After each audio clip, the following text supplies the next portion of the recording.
Yeah, that's exactly what we're doing. We are going out there and once again reviewing some of these David Pagnotta articles because when it comes to the Montreal Canadiens, there are a bunch of things to talk about. Now, last time we had talked about this particular player, Arber Xhekaj. It was in response to one of these Pagnotta articles, but in his most recent piece, and that's Pagnotta's recent piece, not Arber Xhekaj. He doesn't really write articles as far as I'm concerned, but from David Pagnotta's latest article, Centerville, a topic for Les Canadiens, there is a conversation brought up about Arber Xhekaj that I wanted to bring up here in this video. Now, you might be familiar with the article because it does go out there and talk about the idea of Montreal maybe trading away number 5. We had already made a video about that a few days ago if you wanted to see that, but what I also wanted to refer to from this article was a different idea in regards to defenseman Arber Xhekaj, as well as some of the ensuing conversations that have popped up in separate articles. Now, I'm getting convoluted here. Let's just dive into it. So, article linked in the description, thefourthperiod.com. If you go over to what Pagnotta writes about the Montreal Canadiens' brute force of a defenseman, he goes out there and says this: "For the Montreal Canadiens, we know that Arber Xhekaj is pretty much off the table. As I reported last week, teams have continued to ask about him, including the Calgary Flames, but Kent Hughes isn't interested in moving him. I'm sure he'll change his mind if someone is willing to really overpay, but for now, Arber Xhekaj is a part of Montreal's plans moving forward." Now that update is not new, right? Teams are asking about Arber Xhekaj, and Kent Hughes is saying no. Teams want this guy, they're calling him up, but no, the Habs have plans with this player long term. That is not new, but the idea that the Calgary Flames, which are labeled right here as a potential suitor, are still asking about him indicates a very interesting direction this conversation can go down. Because when you talk about the Calgary Flames and their defense core, they've been in a pretty tough spot because this past season they traded away everybody. And by everybody, I mean half the D-core. Nikita Zadorov, gone. Chris Tanev, gone. Noah Hanifin, gone. They've acquired a lot of younger defensemen in these trades, and in subsequent moves, they picked up some guys off of waivers, they got some younger defensemen in return, with guys like Yoni Yermo, Hunter Brustevich, Joel Hanley, Miramanov, Brayden Pachal, all heading over to the Calgary Flames defense core. They're trying something here. They're just testing the waters, filling it out with extra dudes and seeing what sticks and what doesn't. So for the Calgary Flames to potentially be involved in more trade discussions for other defensemen, it doesn't surprise me. Like, okay, great, they're trying to get younger on their blue line, they want to get some physical presence in there. Arber Xhekaj provides both, especially for a Flames team that did lose out on a lot of that sandpaper with a guy like Nikita Zadorov, for example, departing the team. You can understand why there would be some sort of a need to replace that. So, with this idea in mind of the Calgary Flames being interested in Arber Xhekaj, let's head over to danslescoulisses.com, where a recent piece published by Charles-Alexis Brisebois goes out there and talks about this Flames idea. Arber Xhekaj, Flames among interested teams. Now, this article is actually French, but I translated it to English via the Google machine, so I will leave a link in the description if you want to go ahead and read this yourself. The article goes out there and says, without being untouchable, a team that wants Arber Xhekaj is better off getting up early, we'll tell you that. There would be no point in trading him for a regular pick just for fun. On this subject, we often hear that teams are calling, but we can still wonder who is calling. The article then says that David Pagnotta brought up Calgary as a potential destination, or not a destination, but just one of the teams that is indeed calling about Arber Xhekaj. So, what is it that Dans les Coulisses goes out there and writes? I don't know what the Calgary Flames could offer the Montreal Canadiens to convince him to accept a trade. Actually, no.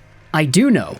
Their first-round pick, 9th overall at the next NHL Draft, should be a starting point, although that probably won't happen. If Alexander Romanov went for a 13th overall pick, Arber Xhekaj is surely worth a top 10 pick in the GM's eyes. No?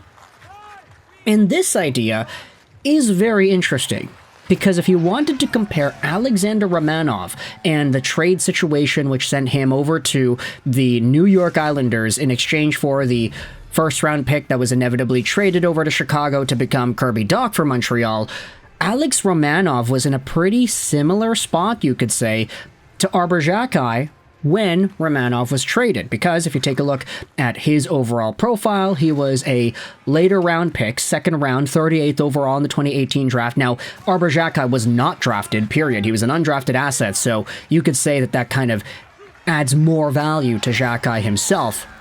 But if you scroll down to the comparison tool here on Elite Prospects and you compare Alex Romanov and Arber Xhekaj, you'll see that in Alexander Romanov's last season as a Montreal Canadien, he was 21 years old, he had 13 points in 79 games played. Arber Xhekaj, when he was 21 years old, had 13 points in 51 games. So the same points in way fewer games, Arber Xhekaj was technically better. They were both -9s, but Arber Xhekaj had double the penalty minutes, mostly because, he's a pretty big menace out there in the ice. And then if you compare things out to this year, at age 22, Alexander Romanov had 22 points in 76 games. When he was 22 years old, Arber Xhekaj just wrapped up a year with 10 points in 44 NHL games. So realistically, you could say that Arber Xhekaj is on a more positive trajectory than Alexander Romanov is. And when Romanov was traded for the 13th overall pick, he actually was already inferior to what Xhekaj is now. Does that not make sense? If you wanted to say that Romanov for the 13th overall pick from the Islanders was a good trade, then would it not be easier to say, okay, the guy who was better than Romanov, who outproduced Romanov at the same age while playing a physical style as well, would that guy not be worth just a tad more? 9th overall is indeed where the Calgary Flames are drafting this year, and if you wanted to say that this trade idea would receive some pushback, oh yeah, 110%. All the Calgary Flames fans that I know are talking about the possibility of drafting TJ Ginla with that 9th overall pick. And if it's not TJ Ginla, it's going to be somebody else, somebody to add a scoring touch to this forward core long term. But I pose that question out to you. TJ Ginla was recently ranked as high up as number 5 in some of the other mock drafts that we've been seeing come out recently. If he is not available at the Calgary Flames 9th overall selection at the draft, would it not make sense for them to trade that pick away? When Alex Romanov was traded to New York, that was also a trade that waited a little bit. We didn't see the pick get made 13th overall until that big 3-way fiasco trade was completed between Montreal, Chicago, and New York. It technically wasn't a 3-team trade, but it kind of was. And we were kind of left wondering, okay, what's happening here? Because On the Clock was on our TV screen for so long while that pick was pending, we just didn't see it get made for twice the amount of time these picks normally take to be made. So when there was a trade announced, it's like, okay, great, that's what happened. Now we have to wait On the Clock one more time, but still, we got some drama here. Alex Romanov is heading over to New York. So for Arber Xhekaj, even though there are plans to keep him around, the Montreal Canadiens still also have plans to move some defensemen too.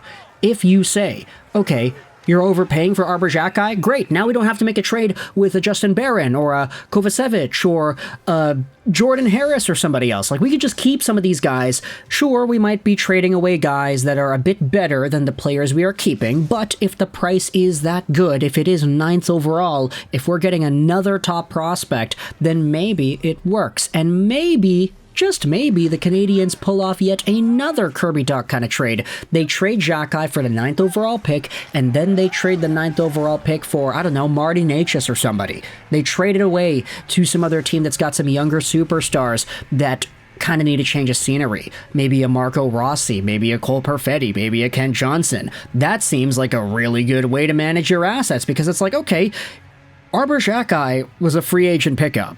You used nothing to get him. No draft pick, no trade, no whatever. You just signed him out of thin air. And now he's good enough to maybe trade away for a top 10 pick if you're really lucky and if Calgary really wants to do that. So let me know your thoughts in the comments section below. If you're a Montreal Canadiens fan, what are your opinions about the idea of Arber Xhekaj getting traded to Calgary for something in the 9th overall pick range and change maybe? If you're a Calgary Flames fan, what are your thoughts on your team being interested in Arber Xhekaj? And do you trade away that 9th overall pick to get this done? Let's just say if TJ Ginla is not on the board. Alexander Romanov went for 13th the other year. Xhekaj is a tad better. So what are your opinions about this entire trade? Let me know your thoughts in the comment section below. I hope you enjoyed this video. And bye.